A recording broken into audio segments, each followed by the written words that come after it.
Halo teman-teman, perkenalkan nama saya Muhammad Syarif Hidayatullah, NIM 22103040069. Saya mahasiswa jurusan Ilmu Hukum di Universitas UIN Sunan Kalijaga. Nah, saya akan membawakan tentang legal kontrak.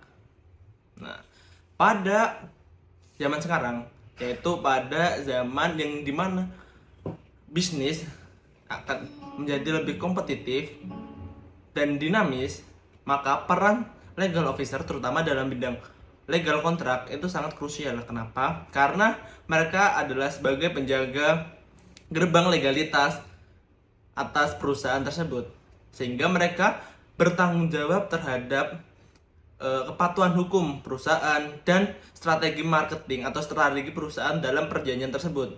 Nah, masuk kepada peran-peran orang legal kontrak.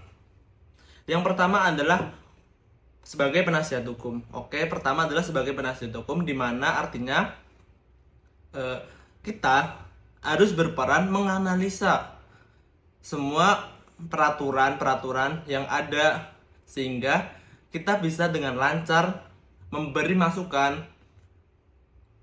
dalam perjanjian tersebut. Sehingga itu sebagai langkah strategis di mana kita bisa menekankan keuntungan-keuntungan perusahaan yang ada dalam kontrak tersebut. Yang kedua, sebagai konsultan proaktif. Nah, pada kali ini konsultan proaktif, sehingga perusahaan bisa memanage dan mengatur seberapa pentingnya kontrak tersebut. Nah, konsultan hukum kita berperan untuk menganalisa, memahami, dan menyeleksi di mana letak-letak kekurangan dalam perjanjian tersebut. Karena rawan terjadi jebakan-jebakan di dalam isi perjanjian tersebut, sehingga kita perlu untuk mengkonsultasikan kepada pihak yang lebih profesional. Kemudian yang ketiga adalah analis cermat. Nah, analis cermat ini adalah kita dokumen legal seperti kontrak, SPK, PKS, dan lain-lain itu adalah sebagai pondasi hubungan bisnis antara perusahaan dengan perusahaan yang lain, sehingga itu menjadi pondasi dasar kerjasama yang saling menguntungkan antara perusahaan A dan B.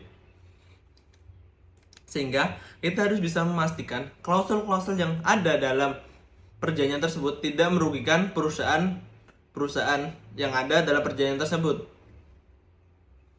Nah, hal ini bisa diperoleh karena kita harus teliti, dengan ketelitian dan pengalaman untuk melihat, menyeleksi klausul-klausul yang ada dalam perjanjian dengan secara teliti.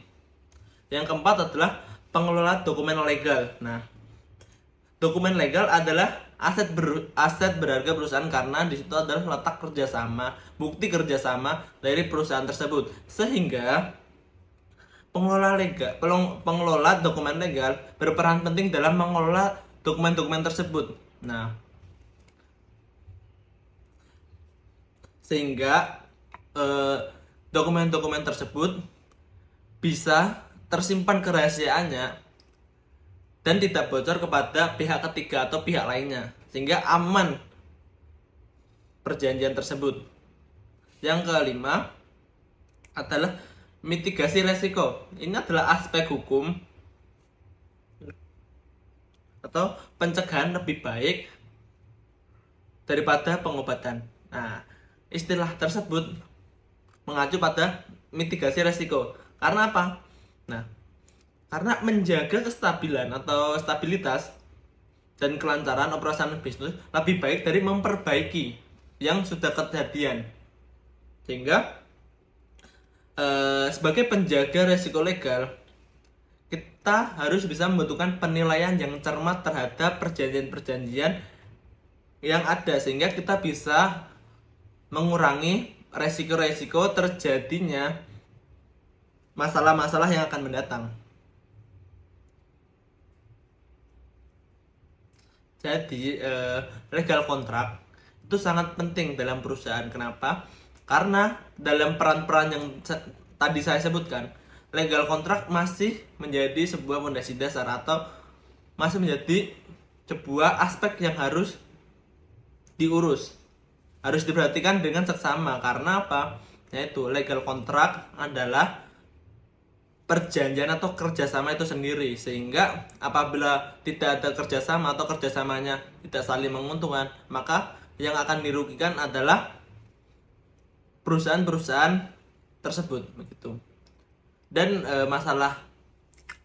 masalahnya adalah kemungkinan perusahaan tersebut akan mengalami kebangkrutan atau kepayahan karena tidak bisa menjalin kerjasama. Oke, sekian dari saya. Wabillahi taufik wal hidayah. Wassalamualaikum warahmatullahi wabarakatuh. Bye bye.